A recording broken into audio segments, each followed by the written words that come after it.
Hi guys, happy Wednesday.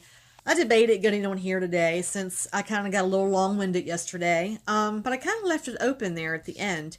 I talked about how in my second video, when my surgical results, my pathology results came back, that there was no residual signs of cancer is what it came back as.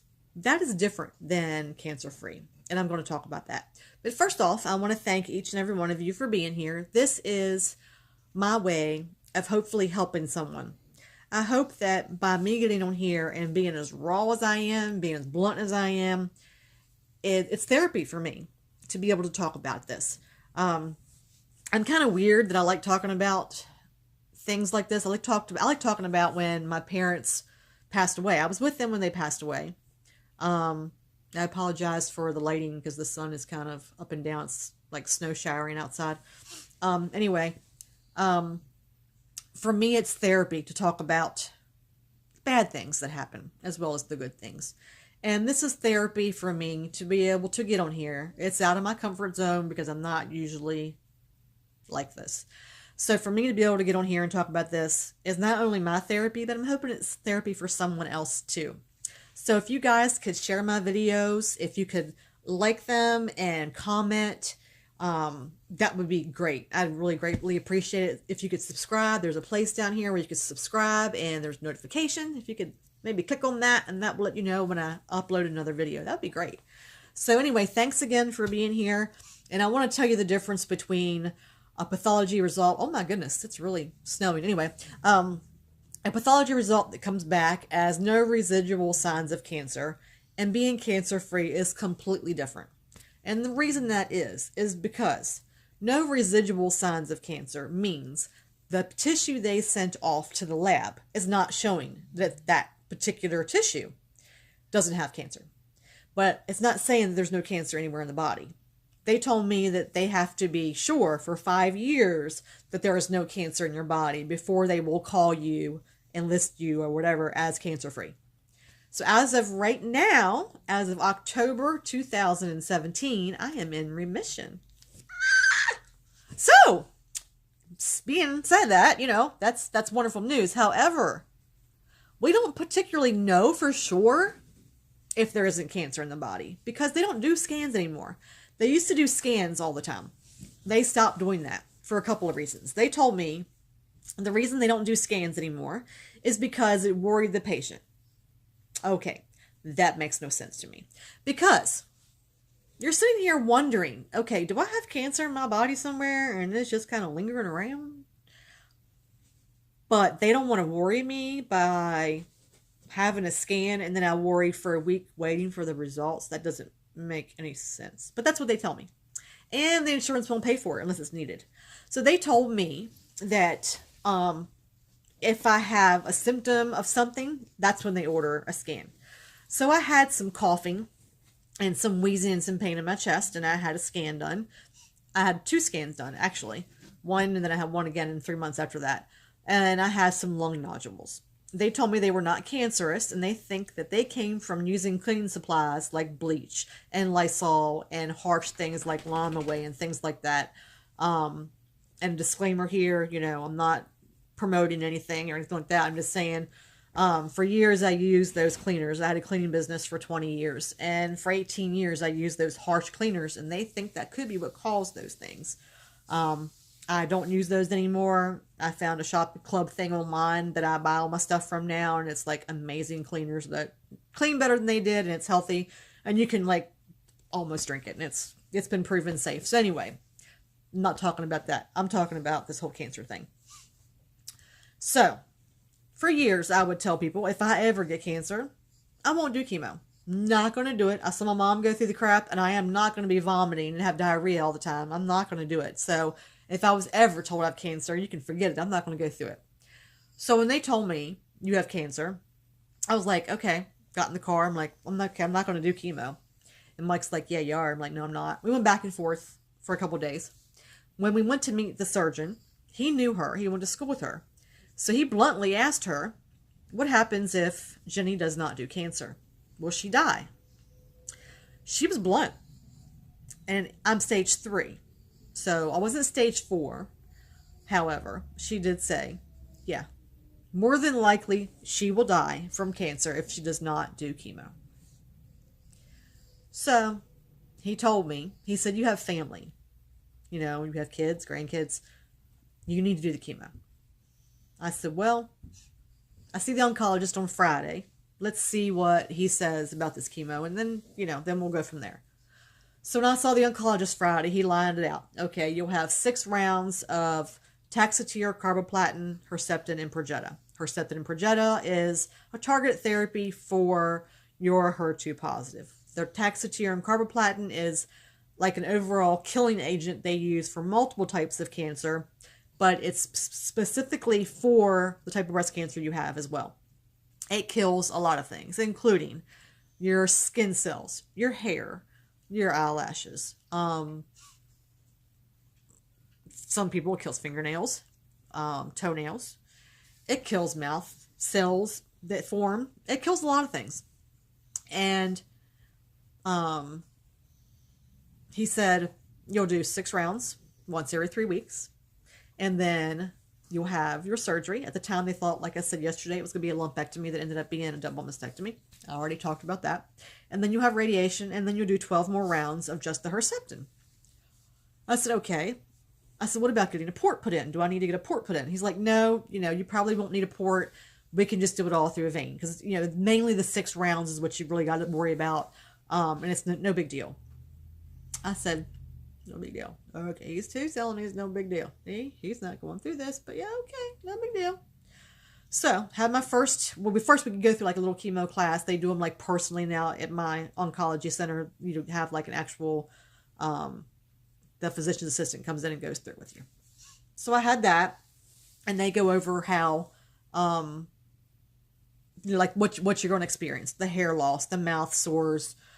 They tell you from day 7 to day 14 after your treatment, you can't be in public because of the risk of germs and infection and things like that. Your blood platelets could drop, and then you could miss a treatment, and then that would, mess things up, yada, yada, yada. And then they tell me, you're not going to be able to work because of the kind of work you do. I was like, like what? And Mike actually asked the question. He actually presented. They didn't tell me. He asked them. He's like, she works with animals. She works with animal poop, and blood and things like that. And a very small practice that I worked in, but, it was a very enclosed kind of practice. And he was like, he actually asked the doctor, not the physician assistant. He asked the doctor. And the doctor's like, no, that would not be a good idea. You do not need to be in that situation. I would suggest that you stop working. It was during cold and flu season, so that didn't help either. I was like, oh my God, I finally get the job that I love, work with animals, and now I can't do it anymore. That, and I had 200 snakes. Yep, I said it, I had 200 snakes. I had a reptile business. My husband and I had a reptile business, so I bred and kept 200 corn snakes and ball pythons mainly. I had to give them all up. I was able to keep just a couple, and that's it. And then after I went through all this, a friend of mine, Terry, if you're out there, hey Terry, hey girl, she sent me 2 snakes. So now I have 4. I had tarantulas, I had crested geckos, I had leopard geckos, I had rats. I had to let all that go. That was probably the hardest thing that I had to do. That was probably, I think I cried more about having to do that than I did finding out I had cancer. Because really, it's like you lose. It's cancer takes so much from you. And I don't think people understand that. They think, okay, you have cancer, so it's like it's destroying your body. Yeah, it destroys everything. Relationships that you lose. Because some people don't want to be around you anymore because they're thinking, oh, well, I don't know how to talk to her anymore. Or, they're not in the circle anymore. I'm not going to see her in this group anymore. I don't want to associate with her anymore because she's not going to hang out with us anymore. Yeah, that's seriously, you lose a lot of crap. So cancer takes a lot, but one thing it cannot take is your spirit and your soul. It cannot take that if you don't let it. So don't let it take that. I let it take part of that at times, and I'm not gonna lie, I do let it take that. And a lot of times I gotta stand back and go, okay, just just breathe through this. You got this. And my family reminds me of that a lot, because a lot of times I do slip into depression. I'm not going to lie. I do. I really do. And a lot of times I do get the feeling sorry for myself thing happening. My doctor tells me I have a little bit of PTSD and a little bit of survivor's remorse, because I have friends that are going through this again. They went through treatment the same time I did, but now they're going through it again. And I don't understand, like, why them? You know, why are they going through it again? And I'm not. I don't understand it. Yeah, I could have cancer cells still in my body, and they could be in there just waiting to come to life again. But I just don't understand it. I just don't understand the scheme of things and how they work.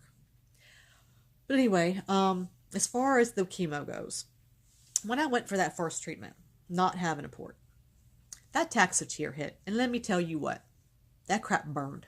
My arm itself had, like, I don't know how to describe it. It's almost like when you burn yourself, like on the stove or something. That's what it felt like. So I had Mike, like, running at the nurse. The nurse came, and, like, she had to put a bandage underneath where the IV was in. And she said, girl, you need to get a port. And I told her, I said, well, the doctor said I wouldn't need one. She goes, girl, you need a port because this stuff burns. I was like, okay. So after that 7 to 8 hour first infusion, I made the appointment. That was on a Thursday. I made the appointment, and I had my port put in on Monday. I did not realize how sick I was going to get over Christmas. And I was really sick over Christmas. Like I said in my other video, if you watched my other videos, I was really sick over Christmas. And Monday, when I went in to have my port put in, I woke up 2 times during that little bit of surgery. They tucked the port in right here. I already had this tattoo prior to my port insertion, because it was for the hospice program that my parents were in. It's a hospice butterfly. But you can see a little scar right there. And then they put it in a little pocket and they tucked it in. They came in, the nurse came in, like she came over and lifted my little curtain thing up, and I was like, hey, how you doing? And she's like, oh, and then she like runs around and tells the doctor something. They gave me a little more medication. That happened twice. So when I finally woke up in recovery, they said, we had to keep you longer because you woke up. And I'm like, yeah, no kidding. So we left there. I went and got lunch. We went into a drugstore and we got like the medication they gave me for the wound care and all that. And that's when I found out I had the adhesive reaction. I had like this huge rash that developed from that. Then I got really sick. Like I went home and like lay by the commode for hours. And it's because of the chemo. And it did not work right with the medication they gave me during surgery. It was a mess. So anyway, the worst part of the chemo was mouth sores. I had the worst mouth sores ever. They were inside my lining of my lips. They were on my tongue, roof of the mouth, everywhere, and nothing worked. I had to call to the doctor to get this stuff called magic mouthwash. I would suggest, if you're going through chemo, to ask for magic mouthwash right away. It's like a combination of different drugs they put in, and you like have to rinse, and it's like real thick and gooey, and it just numbs everything up. But you still get the mouth sores, and they're horrible. That's probably the worst part for me, was the mouth sores. My mother had them too, and they're just horrible. You can't eat anything. Everything tastes like metal, like for the first treatment for me. After that, everything tasted like cardboard. The only thing that I could taste was Chinese food and Mexican food. That's the only things I could taste. And then it burned. So, like, yeah, I really couldn't eat anything but like mashed potatoes and Jell-O. So it was really bad. But then the steroids they give you cause you to gain weight. So it was like this up and down thing the entire time. After I had my port put in, it took my infusion time down to about 5 hours. So it did take a few hours off, which was really good. So I was very happy about that. Second and third treatments weren't as bad as the first one, but they were still pretty rough. The mouth sores were still present. The third treatment, the nurse said that she had read that if you suck on ice chips during the Taxotere part of the infusion, that it helps with the mouth sores. And she was right. It did. It decreased them. They weren't as severe, and they didn't last the whole entire, usually it was like 2 weeks. The week right before, like a few days before my next round of chemo, is usually when everything kind of settled down a little bit and I started feeling a little better, like right before I had to go back and start all over again. Hair loss. The hair loss for me was the icing on the cake, and the cake wasn't a good cake. Let me tell you, I don't like red velvet cake, and this was like the red velvet on the cake. I didn't like. I had long hair years ago. In 2010, I decided to go short, and I really liked it. right before chemo, I decided to buzz my hair. I thought, well, I'm going to get the heads up on it. Heads up, get it. Anyway. And I was going to buzz it down a little bit, thinking it'd be easier. Nope, wasn't any easier. A couple days before my second round, I was washing my face and I was pushing my hair back, and the hair just like came out in gobs. And I had like little buzzed hair. I thought I wouldn't go do that. I thought it would just come out in little pieces in the shower like you see in movies. It came out in huge gobs. I lost it. I like started crying. I was starting to fit.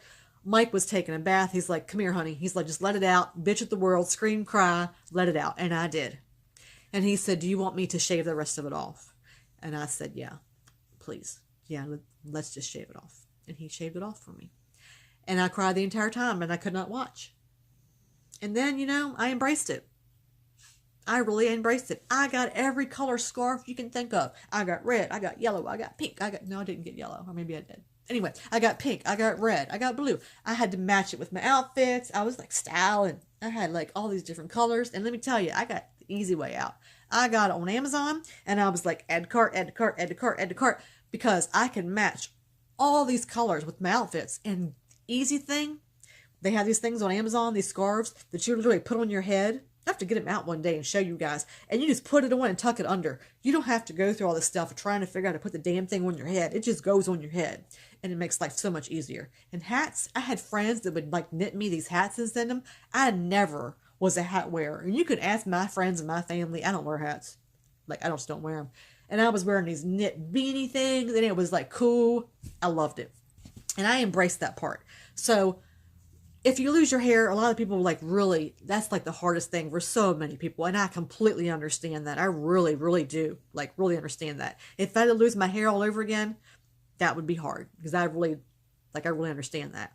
And I tried growing my hair because I thought, well, you know what? I want to get my hair long again. I tried growing it. And instead I had like Bozo the Clown thing. And my hair got thick again and it went all over here. It didn't grow long. I tried. It didn't do it. So I went short again.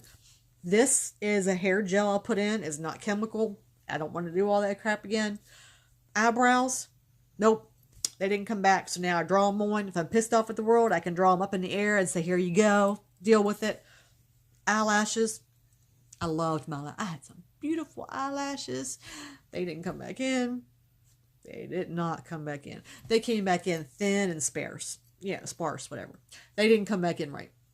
I can throw on a false eyelash if I want to, but I don't really feel like fooling with eyelashes, so I just don't. I've tried curling these eyelashes and putting mascara on, which I do occasionally, but then I lose eyelashes again. They just fall out. I don't know. They just didn't come back in.